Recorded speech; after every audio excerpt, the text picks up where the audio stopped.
Should you buy the flagship Samsung Galaxy S23 and spend a lot of money on it, or should you save money and get the new improved mid-range offering of the Galaxy A54 5G? Well, this video will help you out in order to decide that.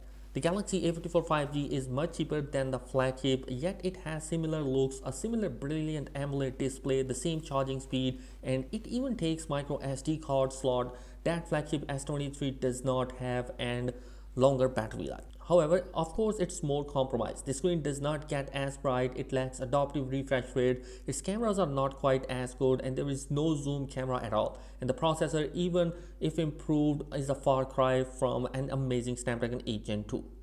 It's a tough decision. Let's see if we can help you find the better phone for you among these two. Now, starting with the design and the display quality, the Galaxy A54 5G has clearly drawn some inspiration from the flagship S23 with that camera styling where each lens protrudes on its own, and it's a clean look we like on both of them. Samsung has stepped up the quality of the mid-range by adopting a glass back, a change from plastic it used before. But the Galaxy S23 still uses a newer and more durable type of glass, the Gorilla Glass Victus 2. The S23 is clearly the more compact phone, but A54 5G is not extraordinary giant either. There is also a small difference in water and dust protection rating. Both phones have it and both have high level of protection. But the S23 goes a bit higher, IP68 compared to IP67 on the A54 5G. You probably don't need to worry about that, but if you care about the detail, it means that the S23 is certified to stand immersive in deep waters. Both phones come with a flat screen, but the borders around the screen are just giant on the A54 5G, while the Galaxy S23 looks way more elegant with its thinner bezel size. In terms of the screen, A54 5G is equipped with 6.4-inch screen with 1080p Full HD Plus resolution, while the S23 comes with a smaller 6.1-inch dynamic AMOLED 2X display with the same resolution.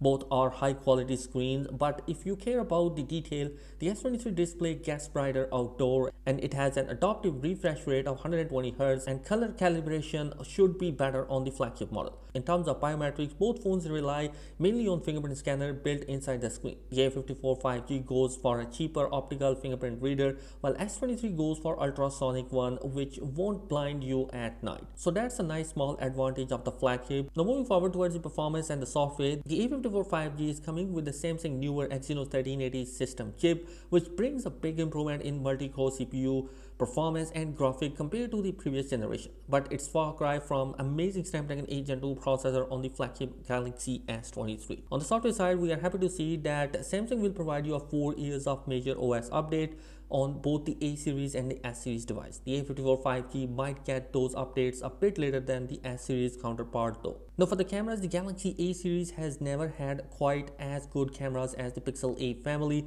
so we are happy to know that the A54 5G makes a bigger jump in the camera quality than usually for Samsung. It loses the useless depth sensor from previous generations, so you end up with 3 cameras on A54 5G, but the 5-megapixel macro camera will be of limited use, so you can mainly rely on 2 cameras, 50 megapixel of a main shooter and an 8 megapixel of ultra wide one. The S23 also has a 50 megapixel of a main camera, but with a more advanced sensor, and it has a higher resolution of 12 megapixel ultra wide shooter, plus an actual useful 12 megapixel 3x zoom camera. Clearly, the flagship phone will be far better while zooming. Now, finally, we have the battery life and charging.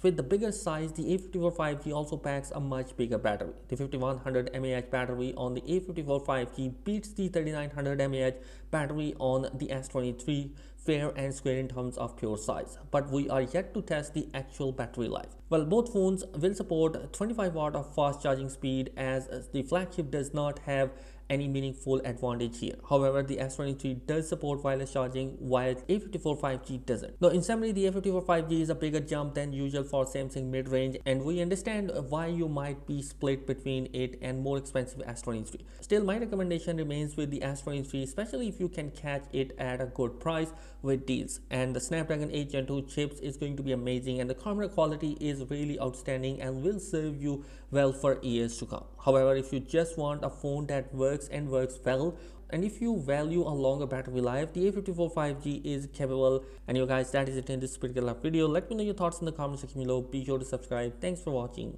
Peace.